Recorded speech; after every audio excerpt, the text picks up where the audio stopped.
Now, each week we get more evidence of how the Democrats just seem to have no idea what's going on. Here we have Biden saying that Harris had responsibility for most things. As vice president, there wasn't a single thing that I did that she couldn't do. And so I was able to delegate her responsibility on everything from foreign policy to domestic policy. But here is Harris discrediting all of those policies that Biden, quote unquote, delegated to her. We just need to move past the failed policies that we have proven don't work. I mean, the Trump war room may as well give up. They don't have to write anything. Yeah, she's not only throwing herself under the bus, but Biden and his press secretary Karine Jean-Pierre have consistently made sure to remind the American public that Kamala Harris is, of course, tethered to the Biden-Harris administration. And I think that Biden even has more of an onus to do that, considering he was ousted via a coup allegedly led in part by Kamala. So he has more reason to do this. And I think Kamala finds herself between a rock and a hard place because there's only one of two buckets that she falls into, so to speak. The first is that Kamala had nothing to do with the past 4 years, which means as vice president, she sat by, sat on her hands and did nothing while this country burned.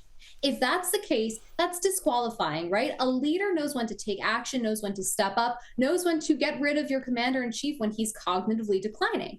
The other option is that Kamala Harris, which is true, was intimately involved in what the administration did because she was vice president. She was delegated responsibilities for elections, for border, and she failed.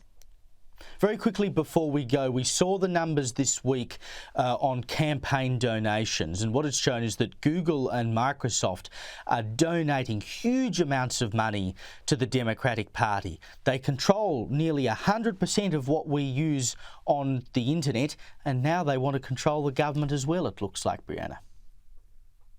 Yeah, we don't necessarily need this data to confirm what we know. If you go back just to July, 13th through 17th, if you went to Google and you search assassination attempt on T, the first hit was assassination attempt on Truman. Second one was assassination attempt on the Pope. The top 10 hits did not even include Donald Trump. And so Google has had this huge monopoly on information that is shared and spread.